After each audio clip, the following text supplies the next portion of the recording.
What if the clever cooking tricks from 50s housewives we forgot were the real secret to kitchen magic? They made meals faster, tastier, and cheaper without wasting a thing. When did we decide to leave them behind? Jell-O as a leftover preserver may sound like a party trick today, but in the 1950s, it was a serious solution to a serious problem: food waste. Housewives would take leftover vegetables, bits of meat, or even chopped eggs and suspend them in flavored or plain gelatin. The result was a molded salad that kept longer and looked surprisingly elegant on the table.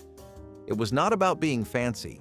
It was about stretching a meal into the next day and keeping it safe without refrigeration on every corner. Jell-O sealed the food in and slowed spoilage, giving families another day or two to use it. You would chill the mold in a shallow dish, pop it out when company came over, and suddenly leftovers became a centerpiece. Some folks raised an eyebrow at ham and lime gelatin, but others swore by it. And when choices were few, you used what worked. Housewives did not flinch. They got creative. It was frugal, clever, and oddly festive. That wobble meant something back then. It meant no waste, full bellies, and a little color on a dinner table that needed cheering up. Gelatin from leftover soup bones was not some fancy culinary flex. It was how you made food go further when every cent counted. After stews, roasts, or broths, the bones were simmered low and slow until the liquid turned rich and jiggly once cooled. That was your homemade gelatin. No boxed packets, no artificial flavors, just bones, water, and time. You could use it to set savory aspics, stretch stews into filling cold meals, or add body to gravies and sauces. Some families poured it into molds with vegetables or meat shreds, creating those odd but beloved gelatin loaves you still hear about. It was thrift, protein, and texture all in one bowl. When chilled, it held shape like store-bought gelatin, but with flavor and nutrition store versions could not touch. Modern recipes barely mention this anymore, maybe because the process takes patience.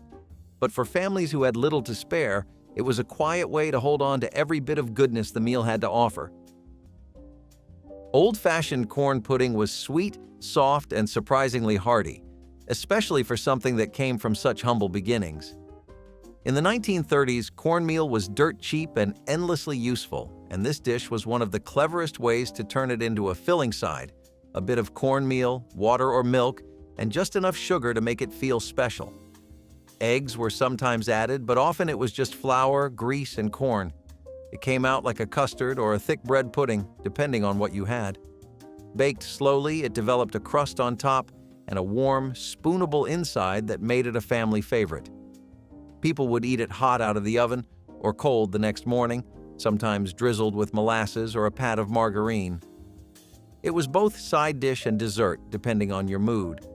There were no store-bought sweets for most folks back then, so corn pudding gave just enough sugar and softness to count as a treat.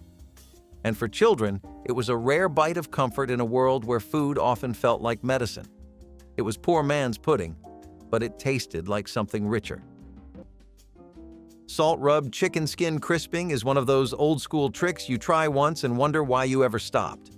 Before nonstick pans and convection ovens, getting crispy skin was a real feat. One of the simplest ways to get there? Salt. Not a pinch, but a full rub down with coarse salt, left overnight in the fridge.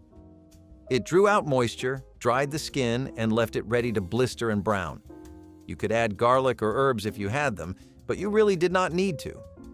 The trick worked best on whole chickens or thighs with the skin on. When it came out right, the skin cracked like a chip and packed serious flavor. Cookbooks from the 1940s through the 1970s praised it under crispy chicken secrets and roast tips. It took a little planning, sure, but the reward was worth it. And best of all, it cost nothing. Making salad dressing in a washed-out ketchup bottle might sound like a stretch, but to a 1950s housewife, it was second nature. Once the bottle was empty, she would rinse it with hot water, add oil, vinegar, mustard, salt, sugar, and whatever herbs she had on hand. Then she would shake it up. No blender, no mess, just good old-fashioned elbow grease. That ketchup bottle became a reliable dressing shaker, ready whenever needed. It poured easily, stored well in the fridge, and cost nothing extra. You did not need to buy fancy bottles or mixers. You already had what you needed. It was clever, resourceful, and oddly satisfying. This trick came from the same spirit that saved string in a jar or foil in a drawer. Waste nothing. Use everything. Even if the bottle was glass, it still did its job. Housewives loved having control over their ingredients, especially with young kids at the table. No artificial flavors, just what they made themselves. Today we chase clean eating and low-waste trends. But back then, those ideas just meant doing things the smart way. And sometimes that meant turning trash into treasure with nothing more than a good shake. Making hobo stew with mixed vegetables and meat scraps was a one-pot meal that brought together whatever was on hand to feed families efficiently. This stew combined less desirable cuts of meat, leftover vegetables, and pantry staples simmered slowly to develop flavor and tenderness. The name reflected its humble origins, but the dish was hearty and comforting. Using a single pot minimized fuel usage and cleanup time, which were valuable considerations during wartime. The flexible recipe meant cooks could adapt it to what was available, reducing waste and stretching ingredients. Hobo stew embodied the spirit of making do with less and turning scarcity into sustenance. Its warming qualities made it a favorite in many homes, especially during cold months. Today, it stands as a symbol of resilience and practical cooking wisdom from a time when every morsel mattered. String is actually really good, not just for slicing your cake and your desserts, but for stringing up and trussing your poultry too.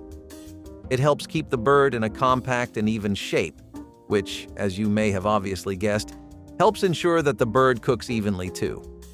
Trussing your poultry with string helps to make sure that the bird is cooking evenly because of the fact that it helps maintain the overall shape of the bird. The legs and wings stay close to the body instead of away, and this helps the heat travel overall a lot more easily throughout the bird. You get uniform cooking this way, which is always better as opposed to, well, ununiform cooking. The poultry really keeps its moisture too, which is always good because, let's be honest, nobody likes eating a dry bird. The tight packaging helps to make sure the moisture doesn't get away, and the meat overall stays a lot more tender and juicy.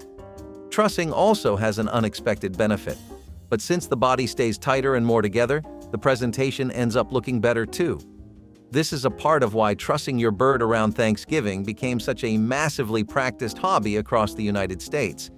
After all, when the occasion is special, you don't just want to make a good bird, you want to make it look pretty sitting there with all the toppings too. Then there's the stuffing, which always tends to kill everyone's vibe when it overflows. The aesthetic appeal of the bird, combined with how it just overall cooks a lot better and stays more crispy too thanks to the even baking, means that there's almost never a reason not to truss your bird.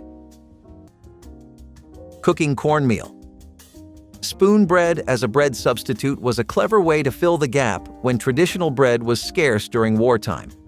Spoon bread was a soft, moist baked dish made from cornmeal, milk, eggs, and butter or fat, creating a texture somewhere between cornbread and a soufflé.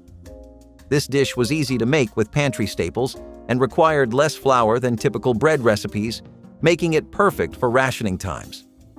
Spoon bread was served alongside soups, stews, and main dishes, providing a comforting and filling accompaniment. Its creamy texture and mild flavor made it a favorite substitute for conventional bread, which was often unavailable or in limited supply. This recipe also showcased the versatility of cornmeal, an inexpensive and widely available ingredient that became a backbone for many wartime meals. Spoon bread required simple equipment and minimal preparation time, fitting well into the busy schedules of wartime cooks. Today, it is remembered as a nostalgic comfort food, a symbol of how kitchens adapted with creative substitutes to maintain hearty meals. I bet you never thought of adding rice to your salt shakers to help keep the salt fresh and make sure it doesn't stick together, but it really does work. See, salt is good at absorbing moisture, but that doesn't mean that neat little property that we've discussed so much throughout this video doesn't come with some serious side effects. Salt ends up clumping together exactly because it's so good at keeping moisture in. And what's good at absorbing moisture from other things? Rice. Rice is amazing at doing this. It can even take it in from the air, so taking away some excess moisture from salt doesn't mean a thing to the tried and tested unit that is rice. As far as grains go, this one really comes in handy in all kinds of ways. Those large chunks of salt are really difficult to break apart any other way, but if you just throw in some rice into your result shaker, you'll find a world of convenience you didn't even know existed, and it was sitting under your nose all along. On the other hand, pemmican is a traditional food developed by indigenous peoples of North America. They were a very ideal way to preserve meat, fat, and berries all in one for long-term storage, and it's probably one of the earliest examples we have of portable food that was put in a compact form because it needed to. It was ideal for travel, trading, and quick consumption, all factors that American industries and companies would keep in mind going forward. How does all this work, though? Bison, deer, and elk are all good sources of lean meat and were herded by indigenous peoples for a long time. All the meat from these animals would be dried, either through sun-drying it or through smoking it. In place of that, rendered fat like tallow would be mixed with the powdered dried meat, and this would seal the meat, preventing any air from interacting with it and excess moisture ruining the drying process. Berries also would contain acidic compounds and antioxidants that would help kill microbe activity overall and help reduce spoilage, and the final mix of this would be molded into cakes and balls and put into compact containers. If you made pemmican properly, it could actually last all year or even more than that, and it was packed with all kinds of nutrition that were important for a nomadic lifestyle. In short, this was a wonder food, and it was built to take care of everything you would need nutritionally. Turning leftover oatmeal into muffins was a quiet revolution in the breakfast routine. Cold, sticky oatmeal from the morning pot often sat lonely on the stove. But 1950s housewives had no intention of throwing it out. Instead, they folded it into muffin batter with flour, sugar, eggs, and whatever fruit or spices were on hand. The result was moist, dense muffins that filled the kitchen with warmth. You could add raisins, apples, cinnamon, even nuts if you had some. No one at the table guessed it was yesterday's porridge. It became a treat, not a chore. And it stretched one meal into another with hardly any effort. The texture was satisfying, the flavor comforting, and the savings unspoken but deeply felt. Frugality met creativity here. Housewives did not just save food, they remade it. These muffins were humble but reliable. They showed up in lunchboxes, picnic baskets, and church bake sales. And each one carried the quiet message that nothing in this house gets wasted, not even cold oatmeal. Ketchup meat marinades were the unsung heroes of tough cuts. If the meat was chewy or on the edge of spoiling, ketchup was your best bet. Mixed with vinegar, onions, and sometimes a bit of sugar, it created a tangy brine that broke down fibers and gave the meat a richer taste. The acidity worked like magic, especially overnight in the icebox, or even just an hour before cooking. Frying or grilling after a ketchup soak gave the meat a caramelized crust and a deep savory flavor that covered up any flaws. It was a go-to for cheap steaks, pork scraps, and even liver. Some families added garlic or mustard, others kept it plain. Either way, it was dependable. You will not find this trick in high-end recipes or modern cookbooks, but it worked so well that it stayed in rotation for decades. Ketchup was more than a condiment. It was a tool. And for a lot of families, it turned subpar meat into something you actually looked forward to. Beet green stir-fry was a shining example of how the 1930s turned scraps into sustenance. When you bought or harvested beets, the leafy tops were never discarded. They were cooked. In fact, they were often more valuable than the beet itself. Families would wash them carefully, chop them up, and sauté them in bacon grease, lard, or whatever fat they had. Add a sprinkle of salt or a bit of vinegar, and you had a side dish that tasted far better than its humble roots. The greens were full of nutrients and gave meals color and texture. In cities and rural homes alike, people grew beets in small plots, and nothing was allowed to go to waste. These greens cooked quickly, wilted down, and took on the flavor of whatever you cooked them in. Served alongside potatoes, beans, or cornbread, they added just enough brightness to break up the monotony. It was not fancy, it was smart, Beet greens helped families stretch their gardens, their groceries, and their budgets. You might not miss them now, but back then, they made the difference between a plate that looked full and one that looked empty. Bread crust pie lattice was the ultimate make-do solution for bakers who hated to waste a single scrap. Instead of tossing out the crusts from sliced sandwich bread, especially the heels, home cooks braided or layered them across the top of a pie. You would soak the crusts briefly in a little milk or brush them with melted butter to soften them up, then shape them into rustic strips. They would toast up golden in the oven and give the pie a rough, homemade charm that you just could not fake.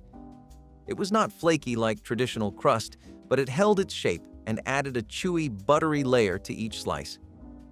This trick showed up in Depression era and wartime cookbooks as a way to conserve flour, since making a second crust from scratch was not always an option.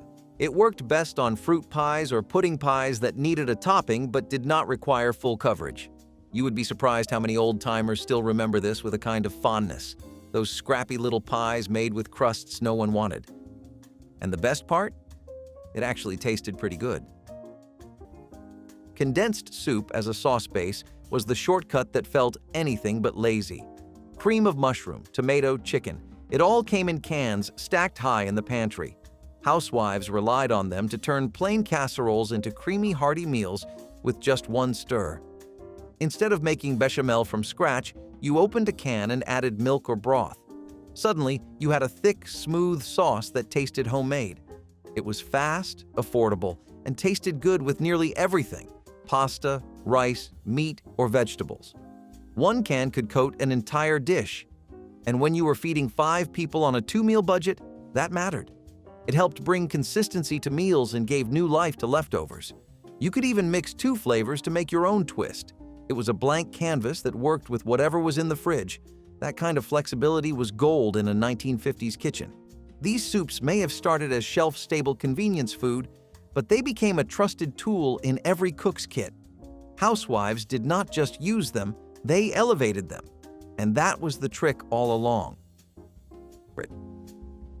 Adding pulp from canned tomato juice into stews was a simple but effective way to boost flavor and nutrition when fresh ingredients were scarce.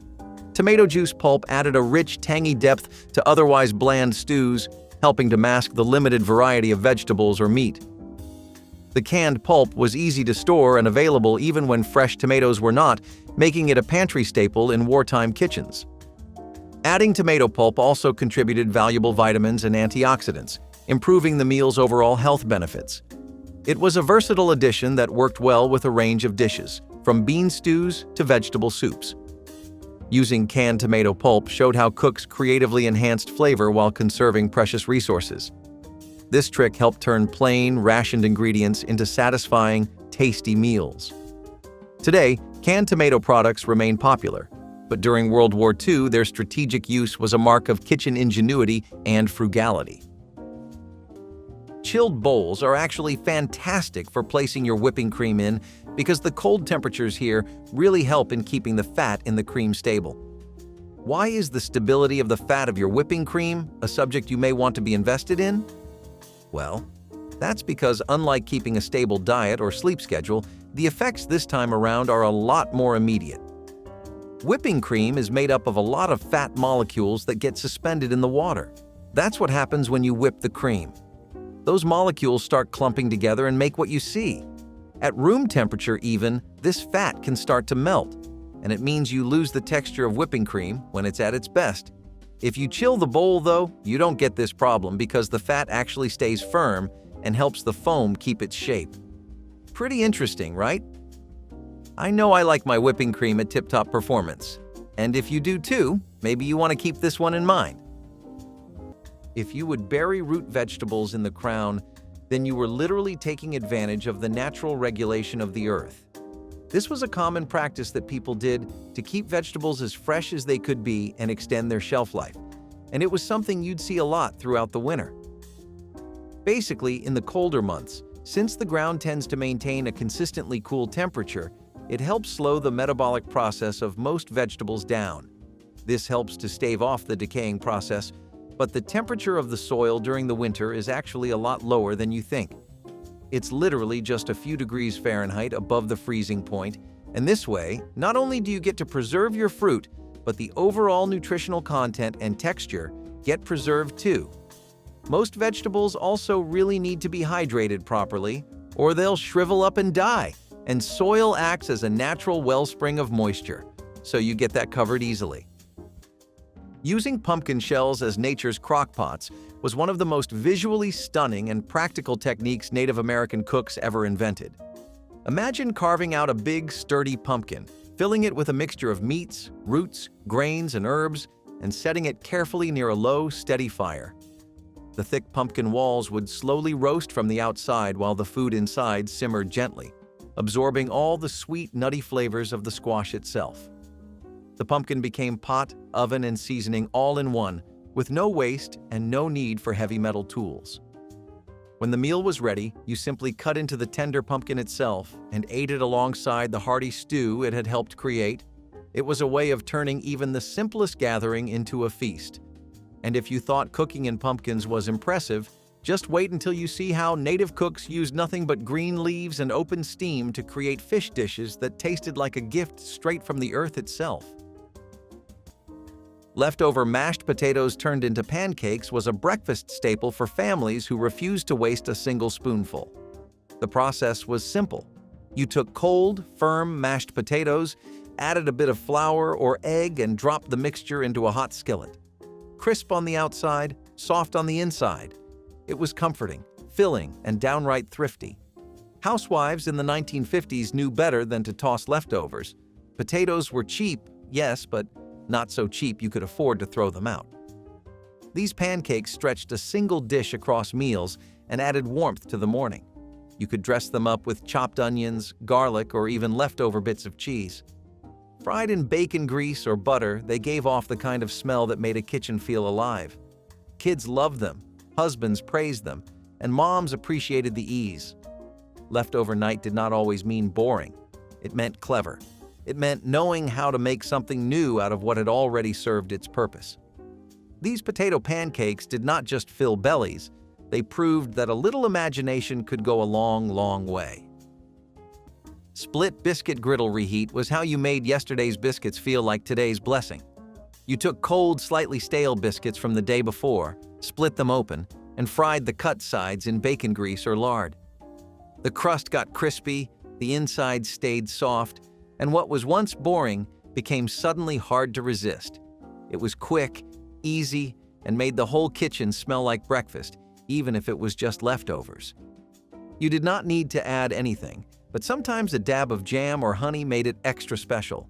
Some folks even layered a slice of ham or fried egg between the halves for a quick sandwich, especially when mornings were rushed and food was scarce. In households where waste was not an option, this trick kept bread from the trash and put something warm on the plate. It also stretched a single batch of biscuits across more meals, more bellies, and more days. No recipe needed, just memory and muscle. Today, you will not find this move in a cooking app, but for the cooks who lived through lean times, it was just how things were done. Apple skin tea was what you made when even the scraps had scraps. In homes where nothing went to waste, apple peels left over from canning or pie making were gathered and boiled into a weak but fragrant tea. It smelled sweet like cider, even if the taste was faint. Sometimes people added cinnamon sticks or cloves, but most of the time it was just water and skins. Served hot, it warmed your hands and gave you the sense that you were drinking something more than water. In a time when every ingredient had to pull double duty, this was how you honored what little you had. Apple skin tea was often sipped at night after supper when the fire had burned low and the day's work was done. It was not about nourishment so much as comfort. A hot mug of anything in the Great Depression was an act of care. You felt it going down, slow and steady, and it reminded you that sweetness could still be coaxed from the barest leftovers. Leftover cereal meat coating was a trick that came straight from the back of the box. When breadcrumbs were out and cornflakes had already gone into yesterday's casserole, cooks got creative with whatever dry cereal they had left. Bran flakes, crisped rice, even plain puffed wheat. They were all crushed, seasoned, and pressed into service as a meat coating. The idea was to roll a cutlet or drumstick in milk or egg, then dredge it through crushed cereal to make a crunchy crust. It was cheaper, often healthier, and surprisingly effective. Some people added parmesan or paprika to the mix to boost the flavor, while others liked the sweetness it brought to pork or chicken. Kids never questioned it, especially if the cereal had been part of breakfast just that morning. These tricks were passed down in hand-me-down cookbooks and on recipe cards that started with, "Use what you have." And that is really what it was about, making dinner work without running to the store. Sometimes the best recipes came from the bottom of the box. Using cookie cutters for sandwich appeal was a trick every clever 1950s housewife kept in her back pocket. Lunches could be plain, but they did not have to look it. With just a press of a cutter, a square slice of bread turned into a star, a heart, or a teddy bear. Suddenly, that same old peanut butter and jelly became a little surprise tucked into a lunchbox. It was not just for kids either. Bridal showers, garden teas, and baby luncheons all saw trays of shaped finger sandwiches stacked just so. Even ham on white looked fancier when cut into circles and layered like petals. This trick was all about charm without extra cost. You used what you had and added care. It gave lunch a little lift, and for children in school or husbands at work, that small delight meant something. Housewives knew food was about more than hunger. It was about comfort, joy, and effort. A cookie cutter was not just a baking tool. It was a reminder that home cooking came from the heart, right down to the edges of the crust. Making potato soup, thickened with flour and milk powder, was a wartime adaptation to create a creamy, filling soup using ration-friendly ingredients. Potatoes, abundant and inexpensive, formed the base of the soup, while flour and powdered milk replaced scarce fresh cream or butter to thicken and enrich the dish. This hearty soup provided warmth and sustenance, making it popular in homes coping with rationing and limited food variety. The use of powdered milk was especially important because fresh dairy was often unavailable or reserved for military use. Flour added body, creating a smooth texture that could satisfy hungry families. Cooks often added whatever vegetables were available to boost nutrition, making the soup both economical and practical. This soup became a comforting staple in many households, illustrating how simple substitutions could maintain flavor and nutrition despite shortages. Today, potato soup remains beloved, but the wartime versions highlight a time when ingenuity and necessity shaped recipes in ways we rarely think about now. So, you're all no stranger to the concept of heat being really good at sterilizing things. That goes for pretty much every kind of food you've ever had, but it also goes for your bottles too. Why? Well, heat actually kills a lot more things than you might know. It kills pretty much any kind of bacteria, virus, and fungi. And while I'm not trying to imply you wouldn't know that, what I do think is that people, myself included, aren't aware of just how many bacteria there are on surfaces around us. Actually, the number is staggering. They all die of around 212 degrees Fahrenheit though, and that's the temperature of boiling water. This helps to completely obliterate most of these organisms on a cellular level, which is pretty metal if you ask me. The high temperature literally breaks them down into nothing, and they either become inactive because structurally they either just can't work anymore or they are outright killed. Pretty neat, right? Not only do you end up getting your water bottles sterilized, but they end up becoming as clean as they can be too. Now, you've probably heard your grandmother emphasize the importance of always keeping your pasta dry. But have you ever thought about why that is? The thing with drying pasta is that besides just avoiding basic issues like how it clumps together, becomes the worst thing ever to eat, and just loses its freshness, you really just want to preserve pasta because of one simple concept: moisture content. Like we've discussed before, moisture is something that bacteria and mold need desperately to grow. If they don't get it, they're liable to have a breakdown, figuratively and literally. This is why drying pasta has been such a tradition in Italian culture and just about everywhere that popularly consumes it.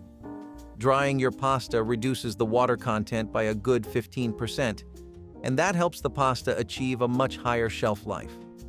I'm talking months, and if you really know how to preserve, then even years. Don't believe me? Trust me, there's an Italian on YouTube with an essay on it. Cactus as a natural tenderizer sounds almost too strange to believe, but it was an everyday trick in many native kitchens. Certain varieties, like prickly pear, are packed with natural enzymes that break down tough muscle fibers in meat. By rubbing raw cactus slices over a piece of game meat or even marinating it in cactus juice, they could turn chewy, sinewy cuts into tender, flavorful meals that needed almost no extra cooking. It was pure kitchen magic, pulled straight from the harshest landscapes. In places where hunting was hard and every scrap of meat mattered, this trick was not just clever, it was survival. No waste, no frustration, just another example of how nature handed over its secrets to those who knew how to listen. The best part is that cactus does not mask the flavor of the meat. It simply softens it, letting the real richness shine through. Even today, modern chefs have started waking up to this forgotten genius. But it was not just fresh meals that mattered.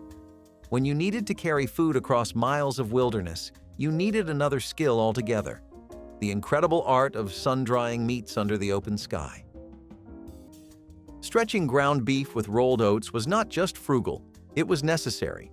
Meat was pricey and often rationed, but families still needed protein on the plate. Instead of using a full pound of beef for meatloaf or burgers, housewives would mix in rolled oats. They soaked up flavor, added texture, and held the mixture together like a charm. You would never guess there was less meat. And if you seasoned it well, with onion, garlic, or even ketchup, it tasted like the full thing. Some even preferred it that way. It was healthier, heartier, and cheaper. This trick helped feed more mouths without sacrificing quality. You could get 6 burgers out of a half pound of beef if you did it right. Housewives took pride in that. It was not about cutting corners, it was about making smart use of what you had. And in a time when every meal was cooked from scratch, that kind of ingenuity was respected. It made dinner stretch further, and everyone left the table full. Today we might call it a budget recipe. Back then, it was just how things were done, quietly clever and always thoughtful. Condensed soup as a sauce base was the shortcut that felt anything but lazy. Cream of mushroom, tomato, chicken, it all came in cans stacked high in the pantry. Housewives relied on them to turn plain casseroles into creamy, hearty meals with just one stir. Instead of making bechamel from scratch, you opened a can and added milk or broth. Suddenly, you had a thick, smooth sauce that tasted homemade. It was fast, affordable, and tasted good with nearly everything: pasta, rice, meat, or vegetables. One can could coat an entire dish. And when you were feeding 5 people on a 2-meal budget, that mattered. It helped bring consistency to meals and gave new life to leftovers. You could even mix 2 flavors to make your own twist. It was a blank canvas that worked with whatever was in the fridge. That kind of flexibility was gold in a 1950s kitchen. These soups may have started as shelf-stable convenience food, but they became a trusted tool in every cook's kit. Housewives did not just use them, they elevated them. And that was the trick all along. Potato boil water for gravy base is one of those tricks that feels too simple to matter until you taste it. When you boil potatoes, the water turns cloudy and thick with starch. Most people pour it down the drain, but the old cooks saved it. That cloudy water was liquid gold, perfect for thickening gravies, stews, or even making a quick roux without needing butter or flour. It added body and just a hint of potato flavor, which paired beautifully with meat scraps or leftover vegetables. It was warm, filling, and somehow made everything else taste richer. You could stir in pan drippings or a spoonful of mustard or vinegar and have something that passed for a real sauce. Nothing fancy, but deeply satisfying. This trick barely shows up in cookbooks today, even though it worked better than some of the thickeners you find on store shelves. It was a quiet skill, one you learned by watching, not by reading. And once you knew it, you never threw out potato water again. Pickled beet eggs looked almost too strange to eat, but they were one of the smartest ways to stretch a protein that was hard to come by. Eggs were precious, and when you had a few on hand, preserving them meant you could enjoy them over days instead of one single meal. The trick was in the brine. You took leftover beet juice, usually from canned or boiled beets, added vinegar and some spices, and dropped peeled boiled eggs into the jar. After a few days, they turned bright pink and took on a tangy, earthy flavor that was far more interesting than a plain boiled egg. The color made them feel like a treat, especially to children who had not seen anything festive in months. These were served at room temperature, sometimes sliced onto bread or mashed into sandwiches. They could last for over a week in a cool place, which made them ideal for families without ice boxes. They were flavorful, pretty to look at, and most importantly, long-lasting. Pickled beet eggs were one of those strange depression dishes that did not just make do, but made something new. Oatmeal meat extender was one of the smartest tricks to come out of wartime cooking, and one of the least noticed. The idea was simple. Take a little meat and make it go further by adding rolled oats. Mixed with ground beef, eggs, and seasonings, the oats absorbed flavor, held moisture, and blended in so well that most people did not even notice. They made the meat stretch without sacrificing texture, and they were cheap, filling, and always on hand. This trick became especially common in meatloaf, burgers, and even meatballs, anywhere a little extra bulk was needed. Cookbooks from the 1930s and 1940s praised it as a nutritious alternative or thrift-friendly filler. Some families used it so often that it just became the default. You might even say the oats carried the meal without getting credit. That is what made it brilliant. It was not flashy, but it worked. And when you were feeding 6 people on a 2-pound package of meat, that quiet brilliance made all the difference. Powdered milk to bulk up regular milk was not glamorous, but it sure was dependable. In big families with small budgets, milk disappeared fast. So housewives made it stretch by mixing whole milk with reconstituted powdered milk. You took a scoop of the powder, stirred it with water, and poured it into the fresh stuff to double the supply. It was not just thrift, it was survival. This trick made sure every child got a glass at breakfast, every recipe had enough for batter, and every cup of coffee got its splash of creaminess. Did it taste different? A little. But after a while, no one noticed. It became part of the routine. When you have mouths to feed and only so much to go around, a full jug matters more than the taste of a second pour. Powdered milk also stored longer and did not require refrigeration until mixed. That made it perfect for backup in a pinch. Housewives kept boxes in the pantry like it was gold dust. And truth be told, it kinda was. It gave a little more breathing room to a grocery bill that was already tight. Making brown bread. Using molasses and whole wheat flour was a wholesome way to stretch limited white flour and create nutritious loaves during rationing. Molasses, a thick, dark syrup, added natural sweetness and moisture while enhancing the bread's color and flavor. Using whole wheat flour, which was often more available than refined flour, boosted the nutritional value and helped make loaves denser and more filling. This combination was economical and made use of ingredients less affected by rationing. Brown bread became a staple in many homes, providing sustenance and energy for families facing limited resources. The slight sweetness from molasses made it enjoyable without needing extra sugar. This bread was hearty, versatile, and could be eaten plain or toasted with butter substitutes or spreads. Its creation showed how cooks adapted traditional recipes to fit the realities of wartime shortages, creating something both practical and comforting. The tradition of brown bread lives on as a reminder of ingenuity in the kitchen. So, you really want that aesthetically perfect slice of cake, right? The one that looks like it's right out of a TV ad? The one that just looks wonderfully symmetrical and like it was cut by a pro? You can't get that with a knife, despite what the TV shows. We've all been there, friend. I'll let you in on a little secret too. They probably don't use knives either.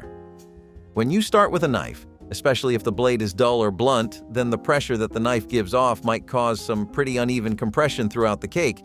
This can happen because of the knife or just you using too much force, but whatever the cause, you get uneven slices as a result. However, you don't get this problem with a string line. Know why?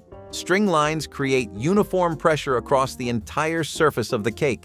You can pull the cake through the cake without much force either, unlike a knife, where you'd kind of have to try to push down. These two factors make string lines almost irreplaceable when it comes to slicing cake, because it means you get the most even slice with the least amount of force. Also, have you ever noticed the way cake sticks to knives? Strings don't really have that problem because of their thinness.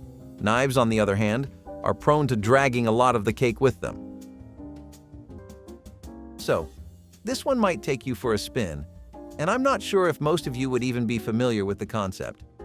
Potting your butter is a pretty historical technique, but not one that's especially popular in United States history or culture. The idea this time around is to take something like a jar or a crock and store your butter in that, and then cover it with a generous layer of clarified fat. This can either be lard or the clarified fat that comes from the butter itself, but the reason for doing this is that the layer acts as a seal. It helps to keep the butter fresh, and that's because the water and milk solids from butter are removed. What you get is pure, unadulterated butterfat left. Since it is pure, it's less likely to spoil in comparison to whole butter. Protecting it from the air also does the usual routine of keeping it safe from airborne germs and microbes. People used to do this a lot because in rural areas, even when refrigeration was a thing, it hadn't become a widespread or accessible practice. In cold places, for example, the mountain ranges here, storing these pots in dark basements would help push the shelf life up even more. Pine needle broth was one of the forgotten miracle foods of early America, a natural tonic hiding in plain sight. At a time when vitamin deficiencies could mean life or death, Native American healers knew that boiling fresh green pine needles would release a flood of nutrients, especially vitamin C. It was not just medicine. It was survival in a cup. The flavor was bright, almost citrusy, with a faint earthy bitterness that made you feel stronger just breathing it in. Families would drink pine needle broth during harsh winters, through long hunting trips, and whenever sickness crept too close. In many ways, it was the original energy drink, long before anyone ever dreamed of cans and chemicals. Modern science eventually caught up and confirmed what traditional cooks already knew. The forest was its own pharmacy, if you knew where to look. And the best part? It took almost nothing to make. Just water, heat, and a handful of needles plucked with respect from a living tree. But sometimes, even when no pot or pan was available, native chefs found a way to cook hearty, life-saving meals using nothing but stones, fire, and ancient ingenuity. Using dish towels to proof bread was a trick rooted in simplicity and trust. Before plastic wrap and modern proofing boxes, 1950s housewives would set their bread dough in a bowl, cover it with a clean kitchen towel, and find the warmest corner of the kitchen. The towel kept the dough safe from drafts, dust, and drying out. It also breathed, allowing the yeast to rise properly without trapping too much moisture. You could fold it gently over the bowl and check back an hour later to see the magic happen. Proofing bread was never about high-tech tools. It was about warmth, patience, and rhythm. The dish towel was part of that ritual. Every good baking day began with the smell of yeast and a soft cotton cloth ready to cover the future loaf. Housewives had a feel for timing that no machine could match. They watched dough rise like it was an old friend returning home. And the towel was more than fabric. It was a part of the process, passed down through habit and handed across generations. Boiled apple core pectin for jams was a brilliant example of how nothing went to waste, not even the parts most of us toss. When you peeled apples for pies, sauces, or snacks, you saved the cores and skins in a pot. Add water, bring it to a boil, and simmer it down until it became thick and sticky. That cloudy, pale liquid was pure pectin, the natural thickener that made your jams and jellies set without extra sugar or gelatin. You strained it through a cloth and saved it in jars, ready to add to the next batch of strawberry preserves or grape jelly. This trick gave structure to homemade spreads and let families stretch their fruit harvest further. It also meant that one bag of apples could serve 3 or 4 purposes, not just one. Store-bought pectin became popular later, but for many years, this was the only kind you had. The trick worked best with tart apples, especially those a little underripe. It is barely mentioned now, but it was once as essential as sugar itself in rural kitchens. Boiled bread dumplings were a Depression lifesaver when meat was gone and vegetables were thin. Families took stale bread, ends or crusts, and soaked them in water or milk until soft. Then they added flour, maybe an egg, and salt or onion. This got rolled into dumplings and boiled until firm. They soaked up broth and stretched soups into meals that could feed 5 instead of 2. The texture was dense, like a sponge that clung to every drop of flavor. Sometimes they were served with just gravy or fat drippings. They were not pretty, but they filled you up and gave the illusion of plenty. And in a time when illusions were all you had, that meant something. Bread dumplings turned trash into dinner, and that was enough. Tomato juice as a soup-based starter was one of those ideas that seemed too simple to matter, until you tried it. When canned broth was hard to find or too expensive, people needed something flavorful, shelf-stable, and easy to stretch. Tomato juice fit the bill perfectly. It added color, acidity, and a rich, savory base that made even the most basic vegetable soup taste like it had simmered for hours. It was especially popular in the 1940s and 1950s, when canned juices were lining grocery shelves and meat was either rationed or just plain pricey. Recipes would call for a cup of tomato juice, some diced potatoes or cabbage, and maybe a scoop of rice or beans. Suddenly, dinner was done. You could serve it with crackers or cornbread, or even pour it over noodles if you had them. It was quick, clean, and cost next to nothing. Some families even poured leftover tomato juice from canned tomatoes right into the pot. Waste not, want not.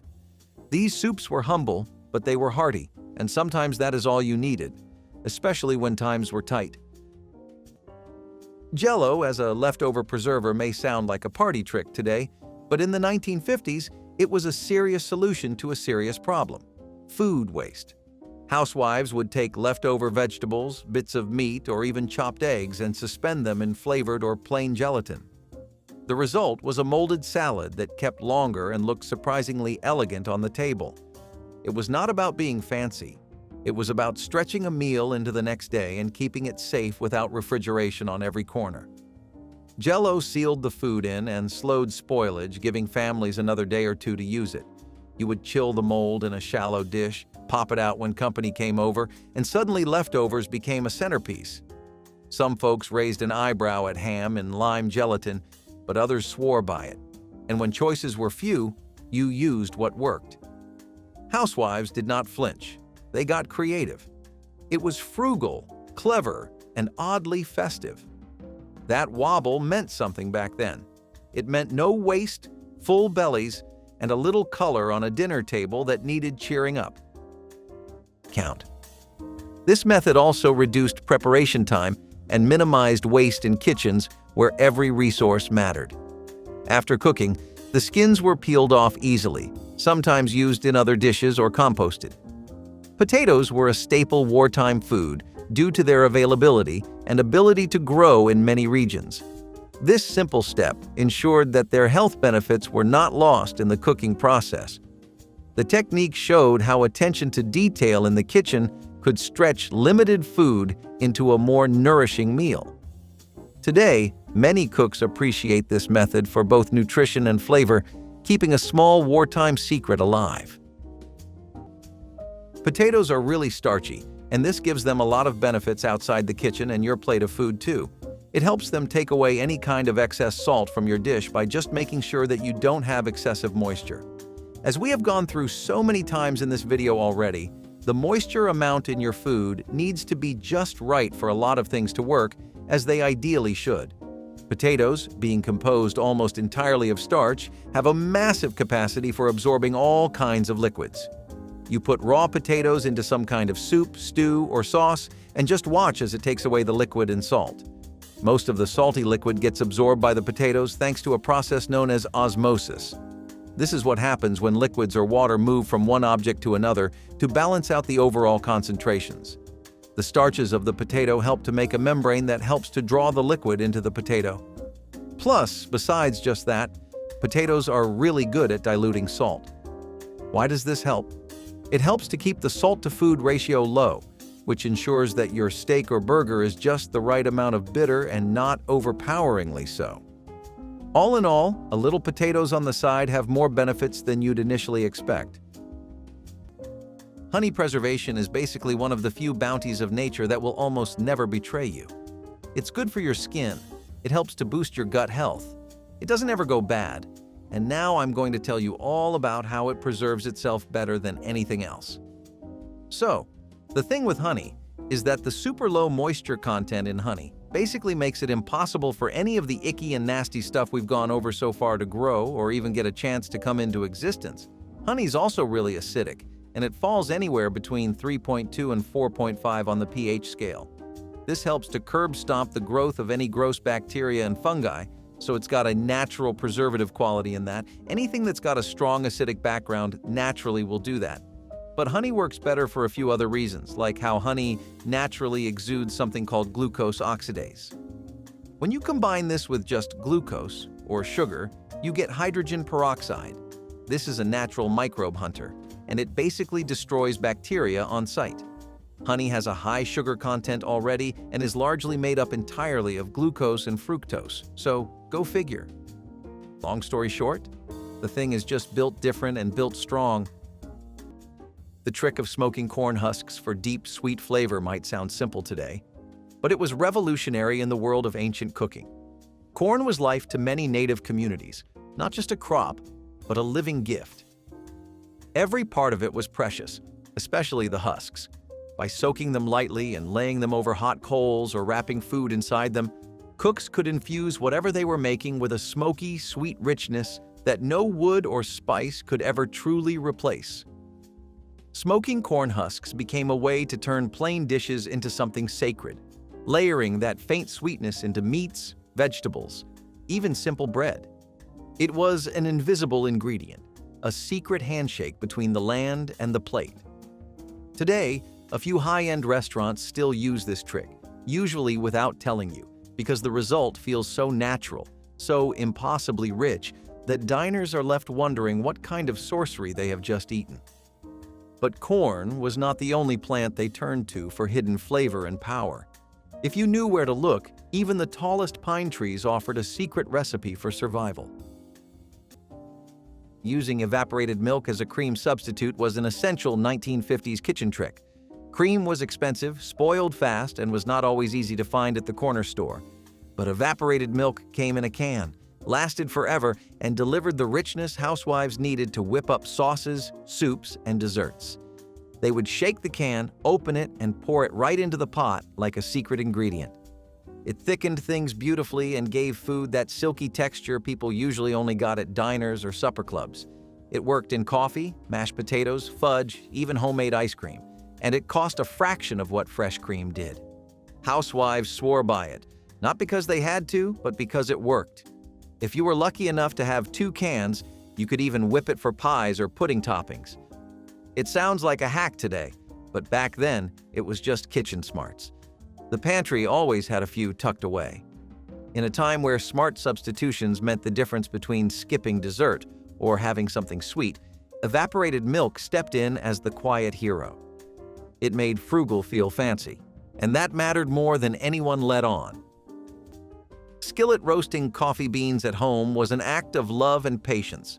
Before electric roasters and fancy blends, families would buy green coffee beans in bulk and roast them right in their kitchens. A heavy cast iron skillet was all you needed. You kept the beans moving constantly to prevent burning, usually shaking the pan or stirring with a long spoon over medium heat. The smell was smoky, earthy, and almost intoxicating. You had to listen closely for the first crack, that sharp popping sound that told you the roast was beginning. Some people liked a lighter roast, others waited for a darker color and fuller aroma. Once cooled, sometimes wrapped in a damp towel, they were ground by hand or in a manual grinder and brewed fresh. It was a whole process, but it made your morning cup feel earned. Today's coffee comes pre-roasted, pre-ground, and sealed in plastic. But back then, roasting your own beans was a skill that saved money, deepened flavor, and filled the house with the kind of smell that told you the day was starting right. Hardtack with gravy was a way of reviving something almost too tough to chew into something soft and sustaining. Hardtack, that old sailor's biscuit made of just flour and water, was shelf-stable and cheap. You could find it in army rations and emergency pantries, and in the Great Depression, people brought it back out of necessity. By itself, it was like biting into a brick. But soak it in milk or water, then smother it in gravy or fat, and suddenly you had something warm and edible. The gravy could be made from bacon drippings, flour, and whatever seasonings you had on hand. Sometimes people would stir in bits of onion or mashed beans to bulk it out. The result was soft, salty, and just enough like dinner to satisfy. Kids might not have loved it, but they learned to eat it fast. It filled you up and made good use of food that was meant to last forever. In hard times, that mattered. Hardtack with gravy was a lesson in patience, in chewing, and in making do with what you had, even if what you had was practically stone. Shredded carrot in gelatin salads was a strange but oddly elegant touch that showed up all over mid-century kitchens. Back when gelatin was not just dessert, but a full-blown meal format, people liked to add texture and color to their wobbly molds. Enter the humble carrot, shredded fine and stirred into orange or lemon gelatin for a bright, crunchy twist. The sweetness of the gelatin and the mild earthiness of the carrot balanced surprisingly well, and the end result was a chilled salad that looked like sunshine on a plate. You would find it served at potlucks, funerals, church luncheons, and any meal where presentation mattered more than explanation. Sometimes folks added pineapple or raisins too, giving it a sweet-sour profile that people either loved or politely ignored. Still, the shredded carrot stuck around because it was easy, inexpensive, and made the mold feel a little more like food and less like decoration. It is one of those dishes people remember from their grandmother's house, even if they never quite liked it. But in its own weird way, it was beautiful. Wrapping sandwiches in wax paper rolls was the go-to method for packing love into a lunch. Plastic bags were not always around, and foil was saved for the big stuff. So housewives would roll sandwiches tightly in wax paper, sometimes tying them off with twine or ribbon. It kept the bread fresh and the filling in place, and when unwrapped, the sandwich still looked crisp, not smushed. It was part presentation, part preservation. A school lunch wrapped this way looked neat and thoughtful. For working husbands and school children alike, it was a small sign that someone had taken time to make lunch right. Wax paper had a soft crackle that was almost comforting to unfold. It did not sweat, it did not stick, and it could be tucked right back into a lunch pail when done. In an age before single-use plastics ruled the kitchen, this was the gold standard. It was clean, smart, and just a little sentimental. Making homemade vinegar from apple scraps was an ingenious way to turn food waste into a valuable cooking acid. During World War II, vinegar was a sought-after ingredient used for pickling, flavoring, and preserving food. Commercial supplies were often limited due to rationing, so home cooks took advantage of apple cores, peels, and leftover fruit to produce their own vinegar through fermentation. This process involved soaking the scraps in water and allowing natural yeasts to convert sugars into alcohol, which then fermented into vinegar over weeks. The homemade vinegar was multi-purpose, used in dressings, sauces, and as a preservative for homemade pickles. Making vinegar at home reduced the need to purchase scarce products and gave cooks control over acidity and flavor. It was a patient process, but rewarding, contributing to food preservation and taste. This wartime trick demonstrated how nothing was wasted, and every resource was maximized, reflecting the frugal spirit of the era. Pre-freezing pies really helps before you delve deep into that baking rabbit hole, and it's for two reasons. You get a much flakier crust, which I'm assuming is something you want, and the fillings also stay really even, which I know you want. So, there are some sciencey reasons behind why this happens, and we'll definitely be getting into them. But if you're here for the too long, didn't read the version, then basically, moisture control, temperature regulation, and it helps keep the fat. Now, for the actual explanation. So, pie dough has a lot of cold fat, and that's what helps make that really flaky texture in the first place. Pre-freezing helps to solidify that fact and make sure the fat remains as solid as it can be, and the fat hopefully maintains its structure too. Plus, when you usually bake a pie without freezing it, the soft, soggy, and moist filling can keep the bottom crust really soggy, And this is a problem because you always want a firm base for your pie. The cold temperature of a pie that's been pre-frozen is an entirely different ballgame, though. This helps slow the process down in the oven, and overall, the fat at the bottom of the dough solidifies before the filling has a chance to soften it up. The filling itself is also getting more set and firm, and that's because being frozen helps keep it in a solid state, which helps make sure that it cooks more evenly. So, just a small trip in the freezer can give your pie the pick-me-up it needed, huh? We're going to end the list on an age-old trick, and I'm sure some of you can already guess. You pickle in vinegar, and yes, the cartoons, the movies, and your grandparents were all right. It really does work. A lot better than we'd like to think, really. You can soak just about any kind of food in this, too. You can even throw in eggs and meat, not just vegetables and different kinds of fruits. This solution of vinegar, salt, and water, as well as sugar and spices, results in this really tangy and sour flavor, which for some is an acquired taste, but it extends the shelf life of whatever you're cooking with by miles. So the pickling solution involves white vinegar with water and salt. Some people throw in garlic, dill, and coriander or peppercorns in there. The vinegar and water mix can either be heated or just poured cold, but the important part, and really the one where all the magic happens, is when you submerge it. The acidity of the vinegar helps to preserve the food a lot, while the sealing ensures that it stays fresh. Depending on the spices you throw in, your fruit or meat can get a lot more flavorful too. In the South of America, loads of people would pickle okra or cucumbers or even beets, especially during the Depression. They made such good appetizers, they were convenient to carry, and they helped things last longer. Honestly, it's just a win-win-win-win all around, and what else can you ask for in life?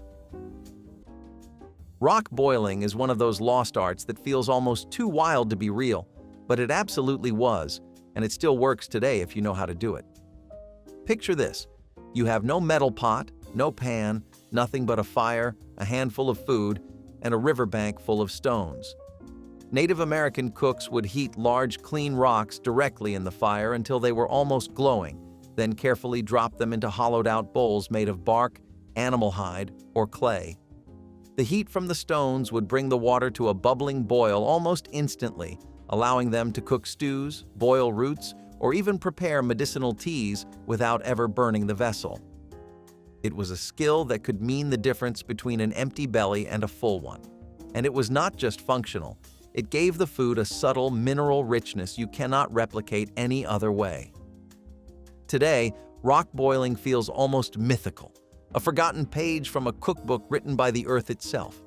And speaking of earth, some of the most astonishing bread you have never tasted was baked without an oven, without a pan, and sometimes without anything more than a pile of hot ashes. Reusing cereal bag liners as wax paper was a kitchen trick hiding in plain sight.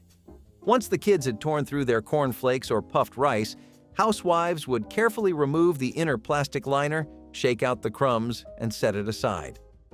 This waxy, crinkly paper was not trash. It was an all-purpose kitchen tool.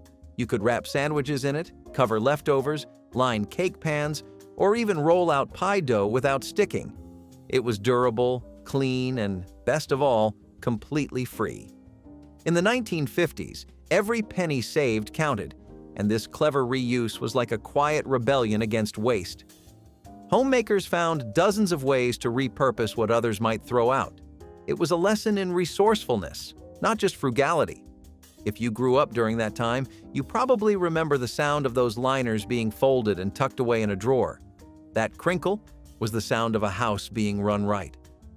Modern kitchens may have parchment and plastic wraps galore, but nothing beats the feeling of giving something a second life.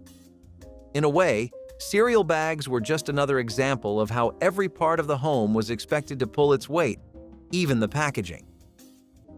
Evaporated milk whipped cream was the sort of dessert trick passed between neighbors, not down through cookbooks. When cream was too expensive or just plain missing from the fridge, you reached for that dented can of evaporated milk in the back of the cupboard. You chilled it until it was ice cold, sometimes freezing it for 10 minutes, and then beat it with a whisk or mixer until it fluffed up. If you added a little sugar and a drop of vanilla, you almost could not tell the difference. It would not hold shape as long as the real thing, but it made a bowl of canned peaches or gelatin salad feel like a special treat. Children did not care if it came from a cow or a can. If it looked creamy, that was enough. You could even fold it into puddings or layer it in trifles. The trick was to keep everything cold and to know when to stop mixing. Today's cookbooks skip this entirely. They assume everyone has heavy cream or will just buy whipped topping. But the old way worked just fine, and it felt like magic every time it turned out right. Zwieback toast was the kind of food that got made, stored, and reused until there was nothing left but crumbs. Originally a German recipe, Zwieback is twice-baked bread, meaning it is baked once, sliced, and then dried out in the oven until crisp. During the 1930s, it became a go-to staple for households trying to stretch bread that was starting to go stale. The result was crunchy, dry, and perfect for storing without refrigeration. It could be softened with warm milk and sugar for children or crumbled into puddings and meatloaf fillers to bulk out recipes. Some families even soaked it in broth or fruit juice for dessert-like treats. When biscuits were gone and crackers were out of reach, Zwieback toast filled the gap. It had a mild flavor and could go sweet or savory, depending on what you added. People loved it for its reliability. It would not mold, spoil, or turn on you. You could keep it in a tin for weeks and still count on it to do its job. For babies and the elderly, it was soaked soft. For everyone else, it was just one more way to stretch bread far past its shelf life. Onion soup mix as meat marinade was one of the first true pantry hacks, and it came straight from a packet. Long before marinades came in bottled form, cooks reached for those little paper envelopes of instant onion soup mix and stirred them into everything. With just water and maybe a splash of oil, the mix became a tangy, deeply savory coating for chicken thighs, pot roast, or even pork chops. The salt, the dehydrated onion, the herbs, it was like magic in a bag. Suddenly, your dinner tasted slow-cooked without needing a spice rack. It became a staple in slow cookers, Sunday roasts, and midweek dinners that needed to feed six with not much to work with. The mix was cheap, available everywhere, and lasted practically forever in a drawer.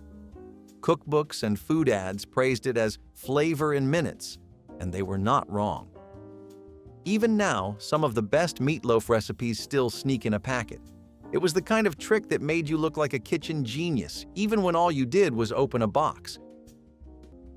Reusing cereal bag liners as wax paper was a kitchen trick hiding in plain sight.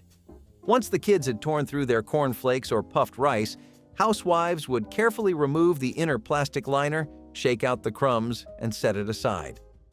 This waxy, crinkly paper was not trash. It was an all-purpose kitchen tool. You could wrap sandwiches in it, cover leftovers, line cake pans, or even roll out pie dough without sticking. It was durable, clean, and, best of all, completely free. In the 1950s, every penny saved counted, and this clever reuse was like a quiet rebellion against waste.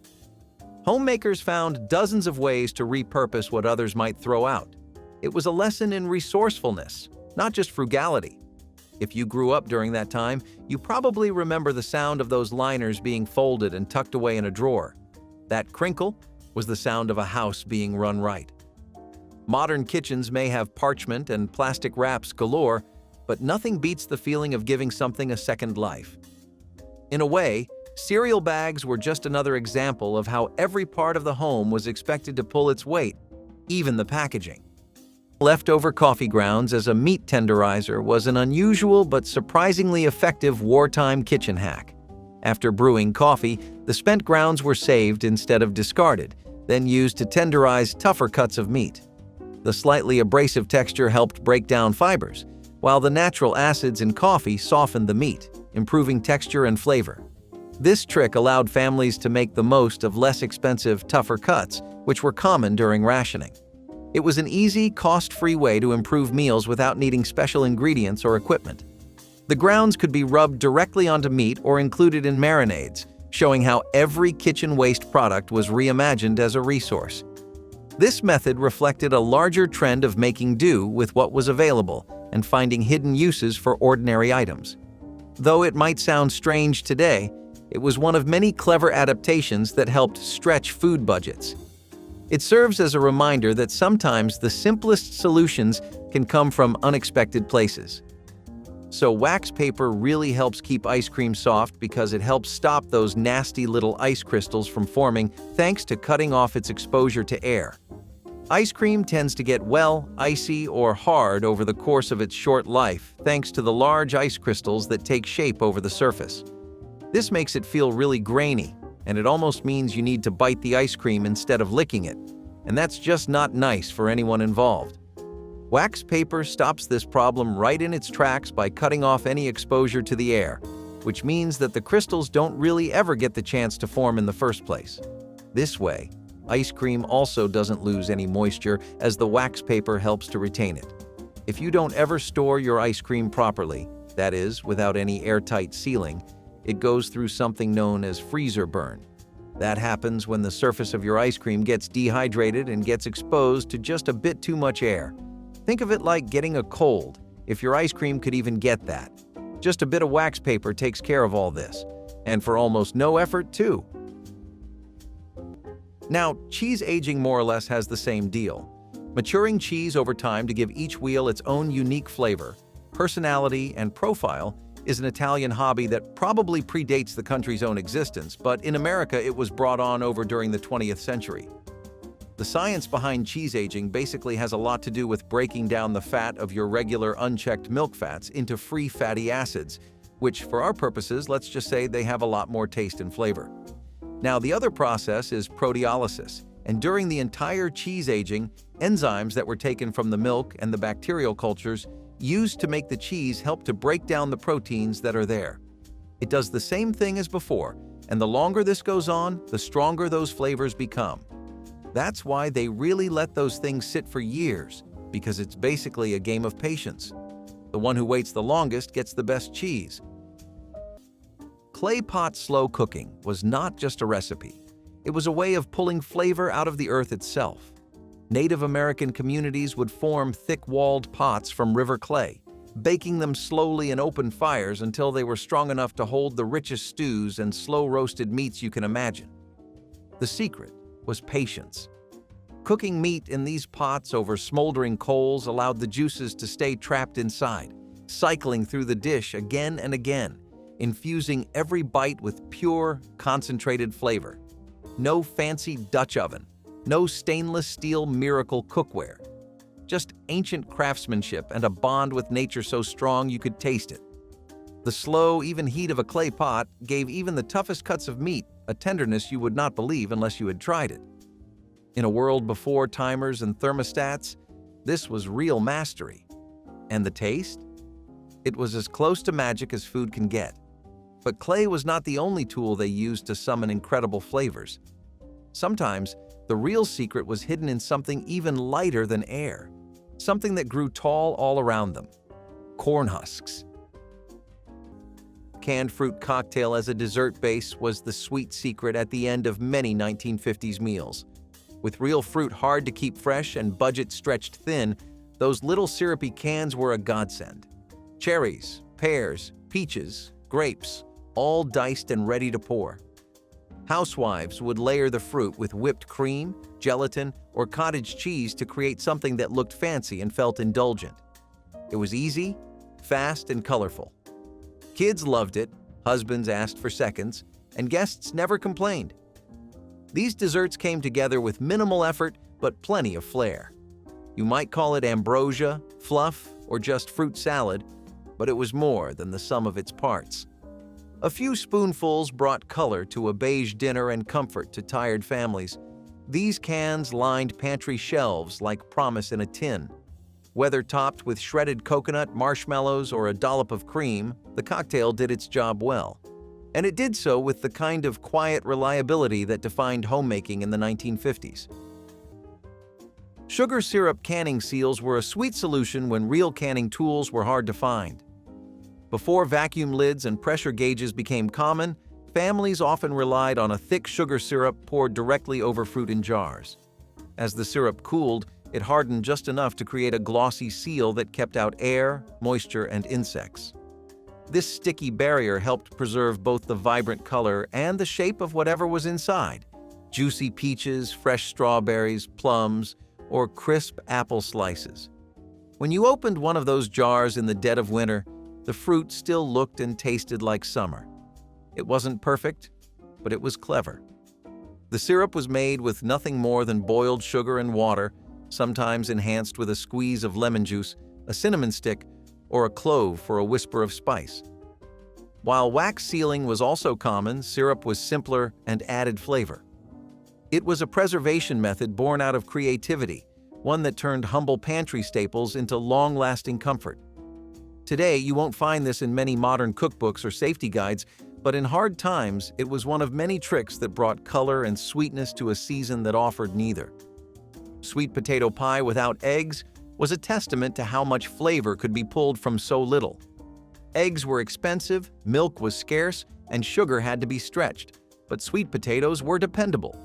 You could bake them, mash them, and mix them with a bit of flour, spices, and molasses to create a smooth filling that held together without help. The crust was optional, and in many homes it was skipped entirely to save flour and fat. The pie was poured into a greased tin and baked until it firmed at the edges and browned just slightly on top. It was soft, earthy, and just sweet enough to count as dessert. Sometimes people would add a dab of butter or a splash of vinegar to deepen the flavor. You did not need whipped cream or toppings. This was comfort on its own. It tasted like autumn, like Sunday dinner, like something you made from scratch and with care. Sweet potato pie was not about presentation. It was about getting a little joy out of the root vegetables you had on hand. And back then, that joy meant everything. Bacon grease as a biscuit fat substitute was not just clever, it was common sense. When butter was too pricey or scarce and shortening was rationed, folks used what was already in the pan. Bacon grease, saved in a can or jar near the stove, became the go-to for biscuits, cornbread, and frying. It added depth, richness, and just a hint of smoke. Strained to remove bits, chilled until firm, it worked like lard and made everything taste better. You saw it in Southern cookbooks, recipe cards, and wartime pamphlets. For many, it was just the way things were done, and if someone threw it out, they probably did not grow up cooking. It was humble, it was honest, and it made unforgettable biscuits. Using dish towels to proof bread was a trick rooted in simplicity and trust. Before plastic wrap and modern proofing boxes, 1950s housewives would set their bread dough in a bowl, cover it with a clean kitchen towel, and find the warmest corner of the kitchen. The towel kept the dough safe from drafts, dust, and drying out. It also breathed, allowing the yeast to rise properly without trapping too much moisture. You could fold it gently over the bowl and check back an hour later to see the magic happen. Proofing bread was never about high-tech tools. It was about warmth, patience, and rhythm. The dish towel was part of that ritual. Every good baking day began with the smell of yeast and a soft cotton cloth ready to cover the future loaf. Housewives had a feel for timing that no machine could match. They watched dough rise like it was an old friend returning home. And the towel was more than fabric. It was a part of the process, passed down through habit and handed across generations. Cooking steamed pudding with leftover bread was a warm, filling dessert born from the need to use scraps and rationed sugar wisely. Instead of wasting stale bread, it was combined with milk or powdered milk, eggs or egg substitutes, and sweeteners to make a soft pudding that could be steamed or baked. This dessert provided comfort and sweetness when fresh treats were rare and expensive. The method stretched limited ingredients, making small amounts feed entire families. Steamed pudding was easy to prepare using common kitchen items and leftover bread, which was often abundant even during shortages. The dish was lightly sweetened and could be flavored with spices like cinnamon or nutmeg to add warmth. Its popularity during World War II illustrated how people turned constraints into opportunities for tasty innovation. Today, this humble pudding reminds us that thrifty cooking can be both satisfying and nostalgic, linking us to a time when every crumb counted. Have you ever heard of turning a milk jar into a butter maker? I bet you haven't, because if I'm being totally honest with you, I didn't know either. Yet the process of churning really helps to keep the cream from separating from the fat that you find in the buttermilk. The milk jar, since it's a glass container with an airtight seal, can even help to churn the butter. I'll tell you why. Butter is made when you basically irritate heavy cream and violently shake it until the point that the cream starts to mix together and stick. Then, you take the liquid and separate it, and that is how you get buttermilk. Milk jars end up being the ideal choice for this because they can hold cream really well and also handle the amount of violent churning and shaking you need to really create the butter. The churning is what causes the cream to start turning into butter, and the tight seal really helps you keep the moisture you need to retain the texture. Using ash to soften beans faster without soaking overnight sounds like a wild trick from another world, but for Native American cooks, it was just another part of making the impossible work. In times when waiting 12 hours for beans to soften was not an option, they found a genius shortcut that we have almost completely forgotten. By adding clean wood ash into the pot, the alkaline properties would work their way into the beans, breaking down the tough outer skins and speeding up the softening process. It was not just about saving time either. In many ways, it was about survival. A quicker meal could mean a safer night, a full stomach before a long journey, or simply a little more freedom in a hard world. Even today, chefs who understand this trick know that beans softened this way have a richer, earthier flavor you simply cannot get from a modern soak. It is a reminder that real food was about more than recipes. It was about trust in the land itself, and if you think cooking with ash is clever, wait until you see what they did with clay and fire to make meat so tender it would almost melt in your hands.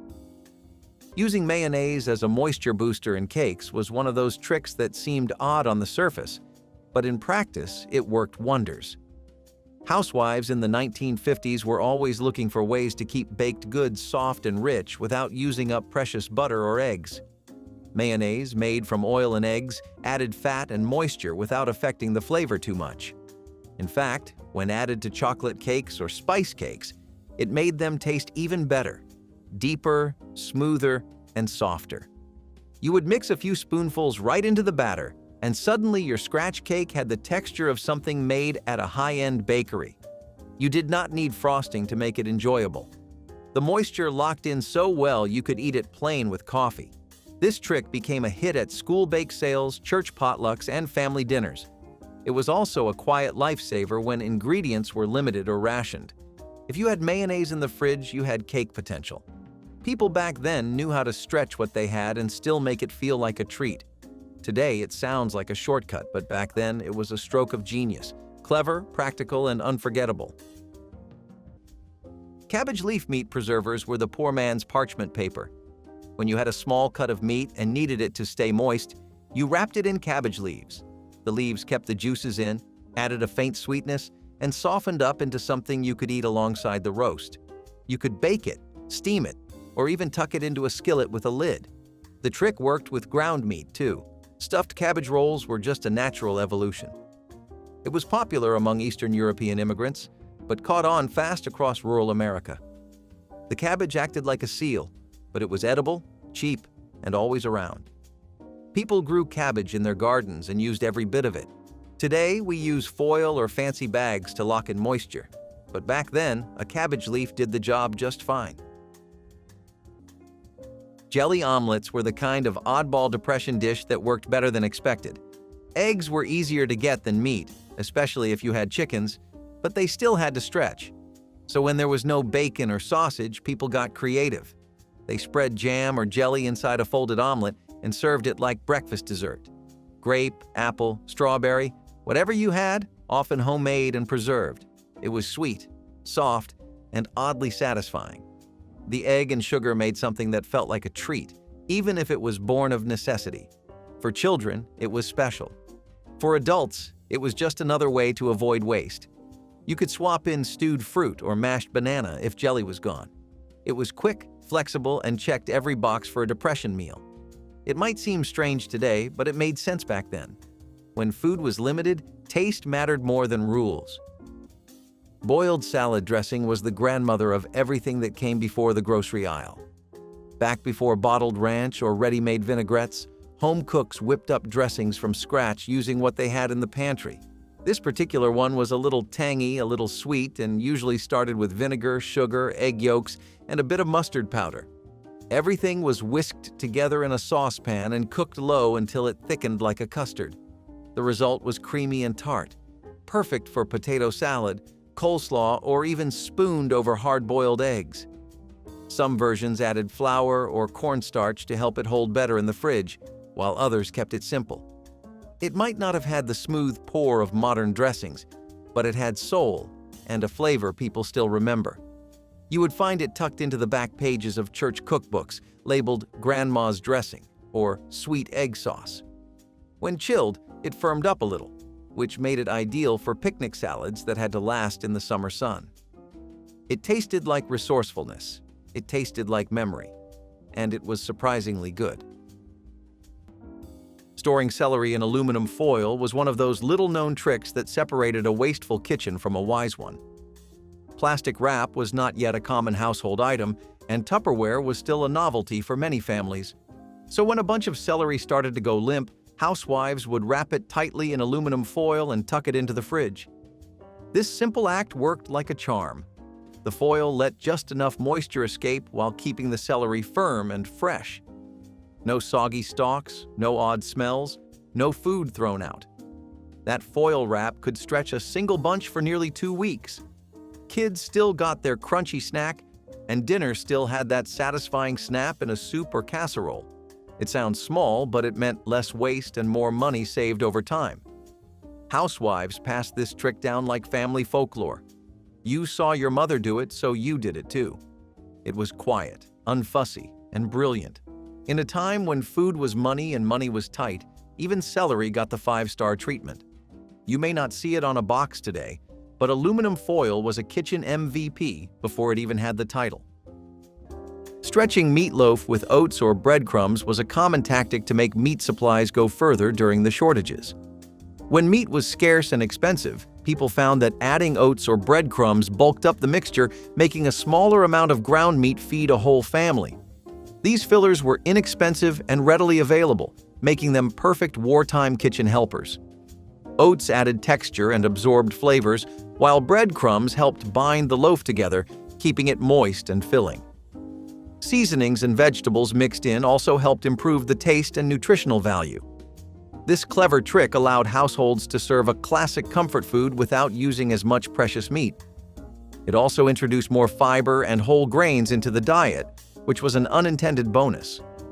The stretched meatloaf became a symbol of frugality and culinary ingenuity, showing how people adapted familiar recipes to hard times. It was a meal that provided warmth and sustenance when resources were limited. Trying this method today offers a glimpse into how much thought went into conserving food during those challenging years. Using cloth bags can actually help your cheese age just right, and I bet that sounds like a really weird mix to you, but it's as legitimate as a mix can be. The right conditions for aging all happen inside the wonderful confines of a cloth bag, so you have that for one. Basically, to age cheese and to age it properly, you need 3 different things. You need moisture that's regulated, and you need a lot of air circulation. None of that means anything if your environment isn't clean, so you need to be able to prevent contamination as well as you can. Moisture regulation is really important because as it keeps aging, then cheese starts losing moisture. Cloth bags, on the other hand, are made of really breathable material and help moisture to evaporate a bit more slowly so that the cheese doesn't get too dry. Cheese aging also helps keep air balanced since the cloth bag is really porous. All those tiny little openings help air to flow around the cheese, which you really need for the health of the rind. It helps for those helpful little bacteria and molds that you find on cheese to grow. Some of those microorganisms don't deserve to die in a heat death. They make your burger a lot better. Third of all, the bag itself just works as a natural barrier against any kind of dirty substance, insect, or material. All in all, you get a perfect vibe for your cheese. Acorn meal might not sound glamorous today, but to Native American cooks, it was a golden ticket to rich, sustaining nutrition. In a world where wheat and cornmeal were not always reliable, acorns from oak trees were gathered in huge numbers, then carefully leached to remove bitterness. The result was a fine, nutty flour that could be used to make breads, thick soups, or even hearty porridges. Acorn meal carried a deep, earthy taste that felt heavier and more nourishing than modern flour, and it was packed with oils and minerals that kept bodies strong through brutal winters and hard seasons. It was slow, careful work, but it paid off with food that could last for months. And unlike store-bought flour today, acorn meal reminded every bite of where it came from. But even when bread was needed quickly, native chefs had a trick up their sleeves, heating river stones until they became the perfect natural griddles for making flatbreads on the fly. Refrigerator pickling with vinegar and sugar was how housewives brought a little brightness into their meals without a full day of canning. You sliced cucumbers, onions, or even green beans, poured over a hot mix of vinegar, sugar, and spices, then sealed the jar and let it chill. No boiling water baths, no pressure cookers, just patience and a fridge shelf. In a day or two, you had sweet, tangy pickles that added snap and flavor to otherwise plain meals. They stayed crisp, looked colorful, and made sandwiches or roasts feel like something special. Best of all, it gave you control. You adjusted the sweetness, spiced it your way, and worked with whatever was in season. Refrigerator pickling felt homemade, but also modern. It was fast enough for weeknight dinners, but classic enough to impress guests. This trick helped housewives stay ahead, turning garden extras or produce drawer stragglers into little jars of joy. In a world where nothing was wasted, pickling meant preservation, not just taste. And every time you opened the fridge to that tangy scent, it felt like a little reward for doing things the smart way. Bacon grease jar cooking was not just a habit, it was a household rule. You never threw out bacon fat, not once. It was poured hot into a tin can or a glass jar, usually kept by the stove, and reused for just about everything. Fried potatoes, sautéed greens, biscuits brushed on top for that golden shine. Some families even swore by it for making popcorn. It added flavor where there was none and stretched what little fat you had across the whole week. Bacon grease turned bland cabbage into something rich and smoky. It revived day-old cornbread and crisped up onions like nothing else. The jar was never labeled, and no one needed it to be. You just knew what it was by the smell. Today, we are told to throw away fat and use olive oil instead. But back then, this was gold. It was seasoning, substance, and thrift all in one. And even though it is missing from most cookbooks now, that old bacon jar still lives on in a few quiet kitchens that remember its worth. Gravy over rice might sound like a side dish today, but in the 1930s, it was often the main event. When meat was scarce and vegetables were few, the leftover drippings from a roast, or even just some bacon grease and flour, got turned into gravy. Pour that over a pot of plain boiled rice, and suddenly you had dinner. It was salty, it was filling, and it used things that might otherwise go to waste. Gravy made even the blandest starch taste rich, and rice was a cheap staple that went a long way. Families would keep jars of fat and reuse every spoonful, sometimes adding a splash of milk or a bit of onion for extra depth. It was not about variety, it was about sustenance. One bowl of this could keep you full through a whole day's work, and that was all anyone hoped for. Some children grew up thinking this was a real meal, not realizing it was born of necessity. It was practical, thrifty, and as comforting as it was humbling. You did not need a feast. You just needed something hot, salty, and spoonable. Gelatin mold leftover savor might sound like a punishment today, but back then it was a point of pride. Once gelatin became affordable and easy to prepare, people found all kinds of ways to use it, especially as a vessel to stretch meals and make use of leftovers. You had a little ham, some canned peas, a scoop of last night's macaroni salad. Mix it all into lemon or tomato gelatin and pour it into a mold. Chill, unmold, and suddenly you had a centerpiece. It was cold. It was colorful. It was the future, or so they said. These savory gelatin molds were featured everywhere from homemaker magazines to government-sponsored nutrition guides. They promised frugality, beauty, and innovation all in one jiggly dish. Housewives with limited means could make a full meal look polished and party-ready. People even had specific molds for specific meals. Rings, domes, fish shapes, you name it. It may not have always tasted great, but it looked impressive. And that counted for something. Somewhere between waste, not, and show-off, gelatin found its niche.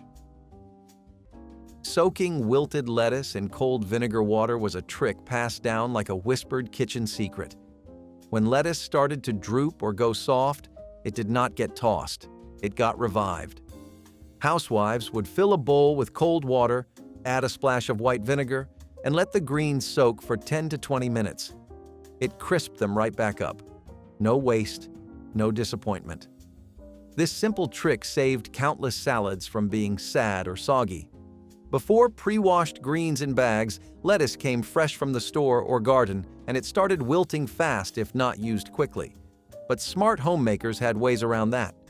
It also helped clean the leaves better than water alone, which was especially important back then.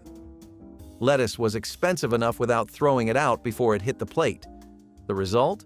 A crisp, refreshing base for salads that looked and tasted brand new. It may not seem like much today, but in the 1950s, this trick was gold. It kept family meals fresh, appetites satisfied, and budgets intact, all from a little bowl of water and vinegar. No one bragged about it. They just did it.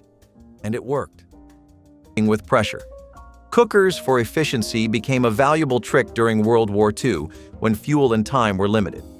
Pressure cookers reduced cooking times drastically by trapping steam and raising the boiling point of water. This meant tougher cuts of meat and dried beans could be prepared quickly, saving both energy and precious time. Many families learned to use pressure cookers to stretch ingredients further, making dishes that would otherwise take hours on the stove. These pots also helped preserve nutrients that might be lost during longer cooking. The ability to prepare a hearty meal fast was essential when rationing limited both fuel and food. Pressure cookers became common in wartime kitchens, praised for their practicality and convenience. Today, while electric appliances have taken over, the principles of pressure cooking remain a reminder of how innovation met necessity. Using a pressure cooker was not just about speed, it was about making the most of scarce resources and easing daily burdens in difficult times. Creating homemade mustard from mustard seeds was a clever cost-saving. So clothespins really help when it comes to sealing bags, and that's thanks to their effective design. This is because the clothespins help to close the bag without any kind of secondary tool. You don't need pins and a staple, or needles and a thread, or anything really. All you need is a clothespin, which comes built in with a spring-loaded clamping mechanism. Why is this important? Well, it lets the clothespin hold on to items like a bag extremely hard. You kind of want to do that with something as important as your bag. The closure helps to keep any unwanted air outside too, and that means that anything in your bag stays fresh and doesn't get spoiled. It could be your lunch, it could be a salad, or it could be a product that's not supposed to touch air. Plus, clothespins are really reusable, so there's no reason not to be using these. Freezing in snow is self-explanatory, but there's actually a bit more that goes on there besides what meets the eye and what common sense would tell you up front. People relied on freezing in snow, and yes, preserving food in snow, especially meats and proteins, thanks to the insulation properties and temperature regulation, was a fantastic idea. Just some good old-fashioned human resourcefulness and ingenuity rising to the occasion. Love to see it, right? While there's not a lot to say about the scientific aspect of all of this, there is a lot to talk about when it comes to the cultural aspect. See, this became a community hobby for people that lived in predominantly cold areas, ones with long winters, or people who just lived in rural places and communities away from urban hubs and industrialization. Gathering snow, making snow caves, storing the meat properly, packing it. All of this became a tradition that was spread through families, and it honestly brought people closer together. While I get that just hearing about it in a video might not drive that point home, but if you take a look at how people were living in rural communities before refrigeration, then it's actually sweet. Kids would help out with making pockets in the snow, adults would spend their day cleaning the meat for the community, and it was all just this nice, fair division of responsibility that taught everyone to work, care for food, and gave them some neat skills. Sweetening with birch bark was one of the most ingenious and almost completely forgotten cooking secrets passed down through native traditions. Long before refined sugar ever touched American soil, Native American cooks knew that certain birch trees contained a natural, subtle sweetness hidden within their sap and inner bark. By carefully harvesting thin strips and boiling them down, they created a lightly sweet syrup or infusion that could flavor drinks, breads, and even savory dishes without overwhelming them. It was a sweetness that whispered rather than shouted, blending seamlessly with the smoky, rich flavors of open-fire cooking. Even today, a few remote communities and experimental chefs are bringing birch syrup back to the table, rediscovering a depth of flavor that supermarket sugar can never hope to match. But when it came to cooking full meals without pots or pans, there was one natural vessel that changed everything: giant pumpkins, hollowed out and transformed into Earth's own slow cookers. Making salad dressing in a washed-out ketchup bottle might sound like a stretch, but to a 1950s housewife, it was second nature. Once the bottle was empty, she would rinse it with hot water, add oil, vinegar, mustard, salt, sugar, and whatever herbs she had on hand. Then she would shake it up. No blender, no mess, just good old-fashioned elbow grease. That ketchup bottle became a reliable dressing shaker, ready whenever needed. It poured easily, stored well in the fridge, and cost nothing extra. You did not need to buy fancy bottles or mixers.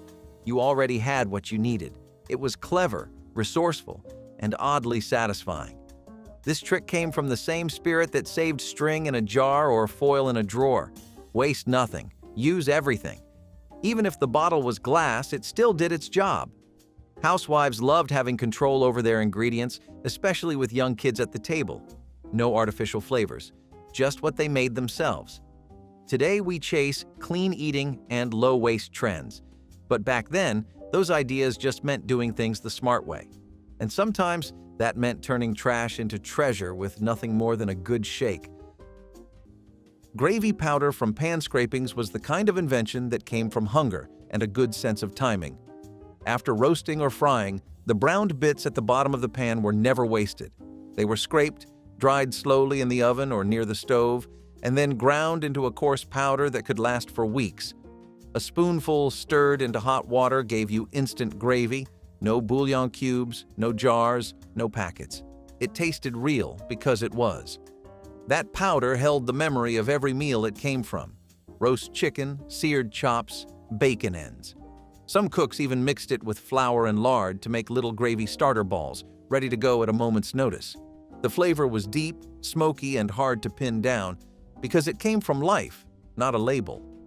Today, we throw those scrapings away. We clean pans too quickly.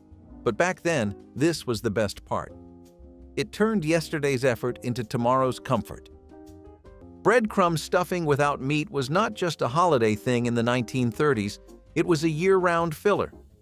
When families had no sausage, no giblets, and sometimes no roast at all, they would take stale bread, tear it up, and moisten it with water or broth. If you had a little onion or celery, that went in too.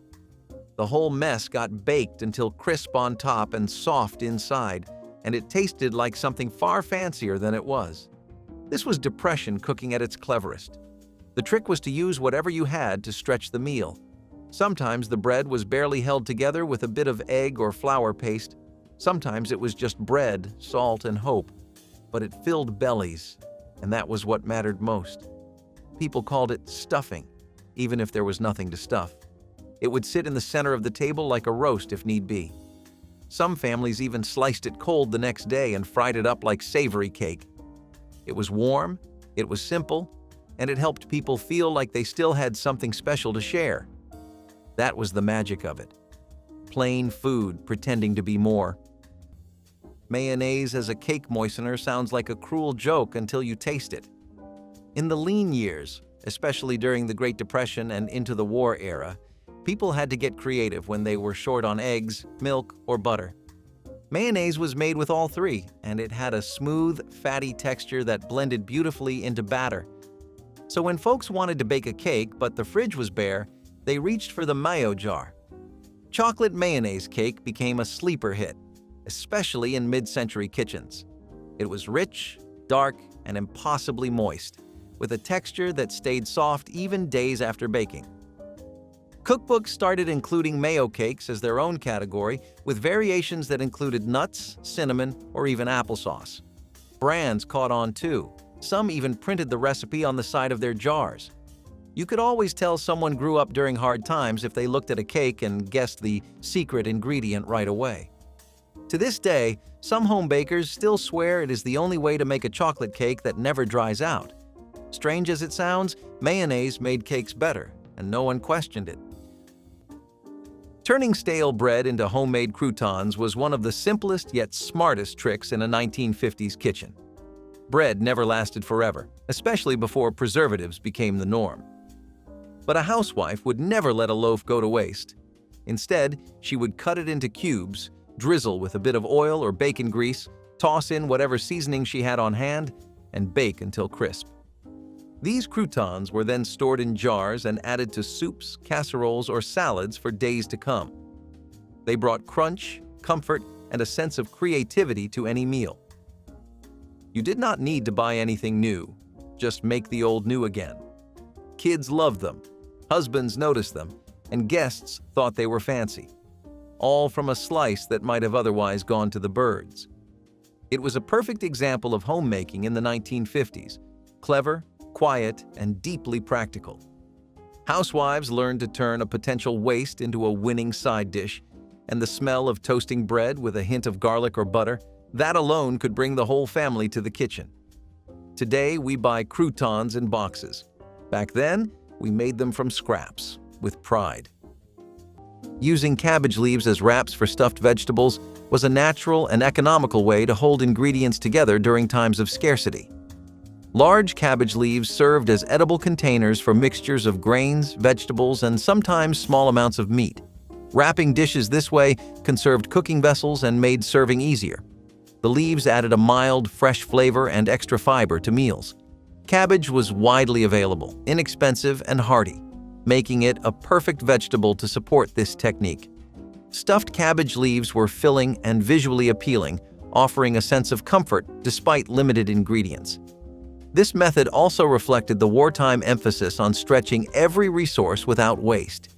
Many families passed down recipes that used cabbage wraps, keeping the tradition alive long after rationing ended. Revisiting this trick today reveals how simple, affordable vegetables became heroes in kitchens facing adversity. Salt is really good at quickly cleaning your iron pans. This happens for a few reasons, but two of them are that salt just happens to be inherently very abrasive, and it's also very good at degreasing. This helps food that's stuck on the pan and any grease that also won't go away to come off easily. You don't want to be damaging the surface of your pan after all. Why is salt like that, though?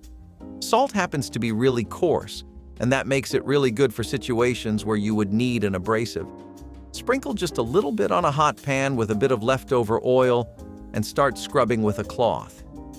You'll see the difference almost immediately, and that's all thanks to the coarseness of salt. Why does salt work as a degreaser? Well, that's because when you use it alongside heat, salt changes its properties a little, as most things do when they come into contact with heat. Now, salt can help to absorb and break down greasy surfaces because it helps draw that grease away. Salt has a lot of good absorption properties too. It's really good at taking away moisture from other liquids and oils. It's also good for preventing some rust, but that's a little side tip I'm including for free. Drying your meat and fish in the wind has also been a pretty cultural practice of people who live lives dependent on hunting, gathering, and community-based living. Drying in the wind actually works better because the wind accelerates the evaporation process by getting rid of the moisture that your protein, fish, red meat, or chicken releases on its own. You want to keep it like this because the moving air makes the moisture go away as soon as it releases, making sure it stays chronically dehydrated. Fish, especially the ones that were caught in coastal cities and regions, also used to be gutted and split open and then hung out to dry. This would help the brine enhance the flavor and also make the fish overall easier to carry and transport. Besides that, there were lots of issues with this, though. It was really only ideal in warm or moist climates. In cold ones, the humidity had to be low and the air had to be pretty crisp. Also, you had to keep moving and turning the fish or meat so that it would dry evenly and that the moisture was even going away. If you didn't do this, you risked spoiling it yourself. I think there are better ways of drying, but this wasn't a trick that would apply to people like you or me anyway. The secret of grease preserves is one of those survival tricks that almost defies belief today. After cooking meat, Native American chefs would save every drop of rendered animal fat, pouring it carefully over shredded or chopped pieces of the meat inside clay pots or animal bladders. Once sealed, the fat hardened into a protective barrier that kept bacteria and air out, preserving the meat for weeks, even months. This was not just storage. It was insurance against famine, sickness, and scarcity. Meat preserved this way stayed rich, flavorful, and nutritious, providing vital energy when fresh food was impossible to find. Every time someone dipped into a pot of grease preserves, they were eating a lesson in patience, gratitude, and survival. But even the best preserved meat needed help lasting through long journeys or seasons, and sometimes the land itself offered the perfect cold pantry, hidden just beneath your feet.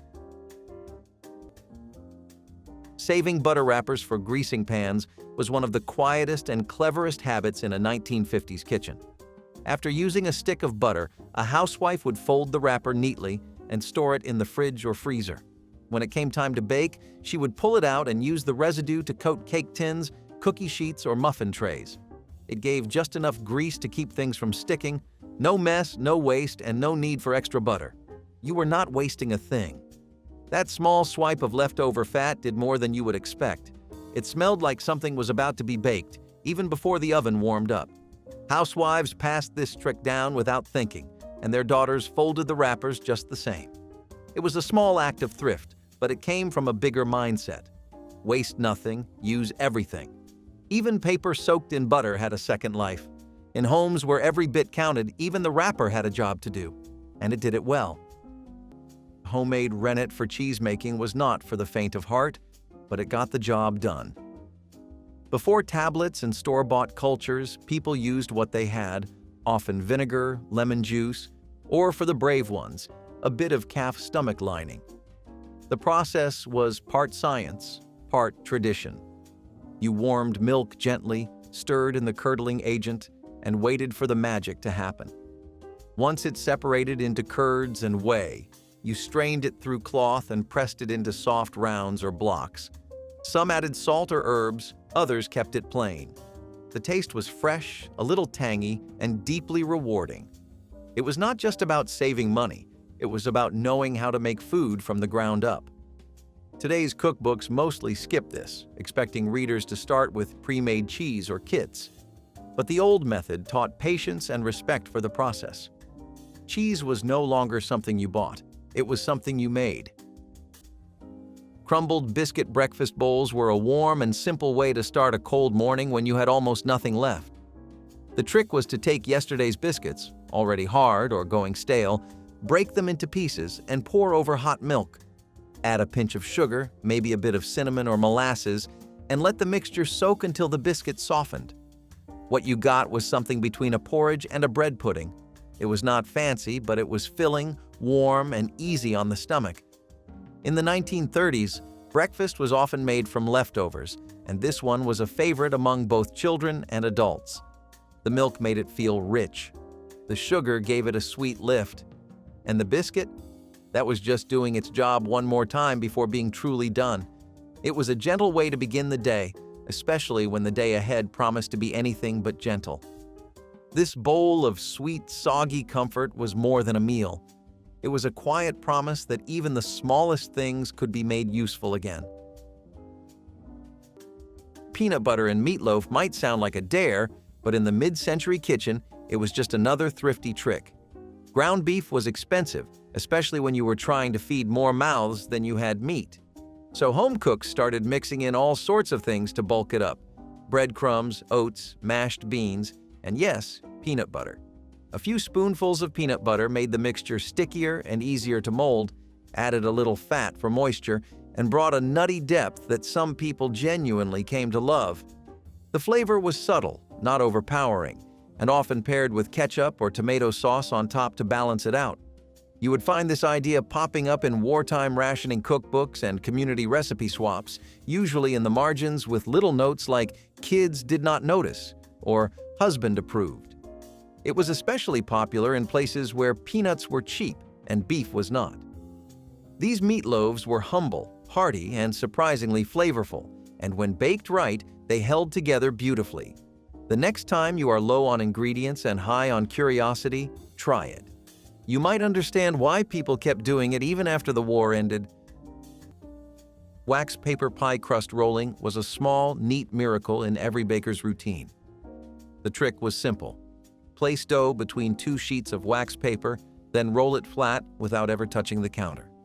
No flour clouds, no sticking, no cleaning up bits of dough from every corner. It made rolling faster and neater and helped keep the crust light. Housewives found that pie dough came out more even, less dry, and easy to lift into the pan without tearing. Wax paper acted like a gentle buffer, holding everything in place and making cleanup a breeze. In a kitchen where mess meant more work and time was precious, this trick was a quiet revolution. You did not need a fancy mat or special tools, just a roll of wax paper from the drawer and a steady hand.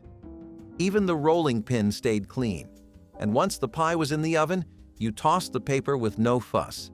It was neat, clever, and all about working smarter. Tricks like this helped make dessert feel possible even on the busiest, tightest days, and that meant everything.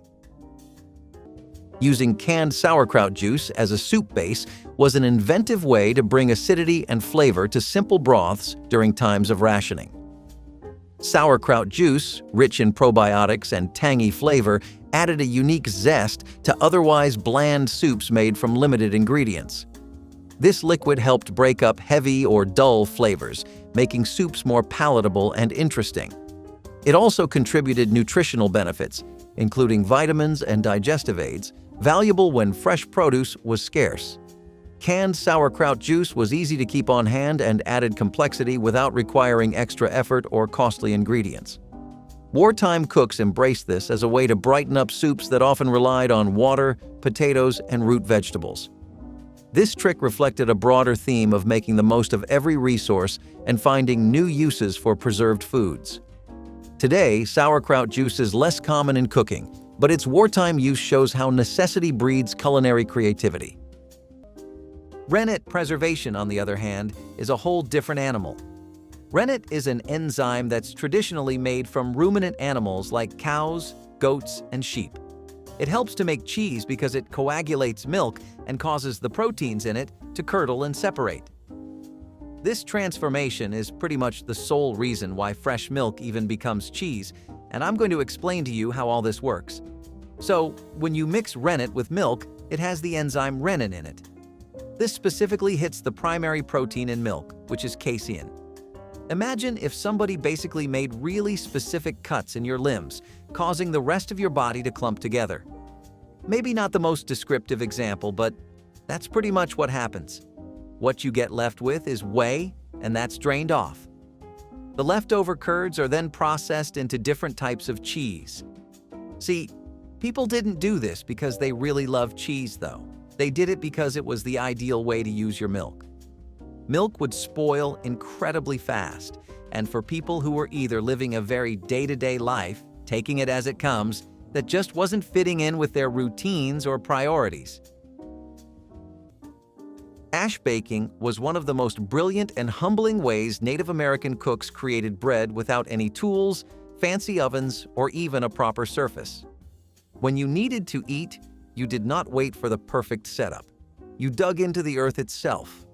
Dough was shaped into rough rounds and placed directly onto a bed of hot ashes and embers, then gently covered with more hot ash. The bread would cook slowly, surrounded by a blanket of heat, becoming crusty on the outside and pillowy soft on the inside. If a little ash clung to it, so be it. You brushed it off and bit into a smoky, earthy flavor that modern kitchens would pay fortunes to recreate. It was cooking stripped down to its raw, purest form, food born right from fire and earth. Today, ash-baked bread might seem primitive, but taste one bite of it, and you will understand exactly why this method lasted for centuries. And if you thought bread from ash was wild, wait until you hear how native chefs used cactus to transform even the toughest, most stubborn pieces of meat into buttery, tender feasts. Storing celery in aluminum foil was one of those little-known tricks that separated a wasteful kitchen from a wise one. Plastic wrap was not yet a common household item, and Tupperware was still a novelty for many families. So when a bunch of celery started to go limp, housewives would wrap it tightly in aluminum foil and tuck it into the fridge. This simple act worked like a charm. The foil let just enough moisture escape while keeping the celery firm and fresh. No soggy stalks, no odd smells, no food thrown out. That foil wrap could stretch a single bunch for nearly 2 weeks.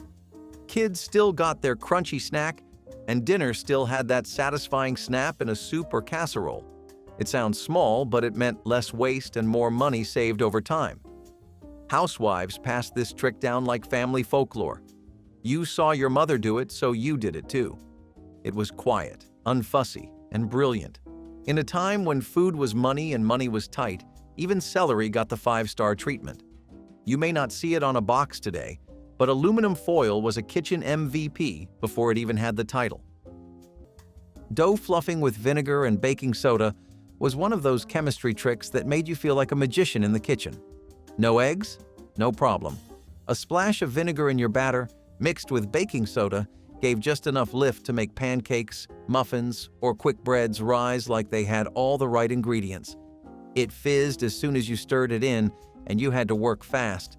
Those bubbles did not last forever. But if you timed it right, you got a tender crumb and a soft center without needing eggs or even milk. It was a lifesaver when rationing hit or when payday was still a few days away. Vinegar was cheap, baking soda was shelf-stable, and together they turned nothing into something. Modern recipes tend to leave this out, pushing people toward eggs or dairy substitutes. But vinegar and soda were the real original hack. They worked quietly, without a fuss, and gave families hot breakfasts and passable cakes even in the leanest times. If you've tried even one of these clever tricks, you're officially vintage kitchen royalty, so share your favorite and don't forget to like and subscribe for more.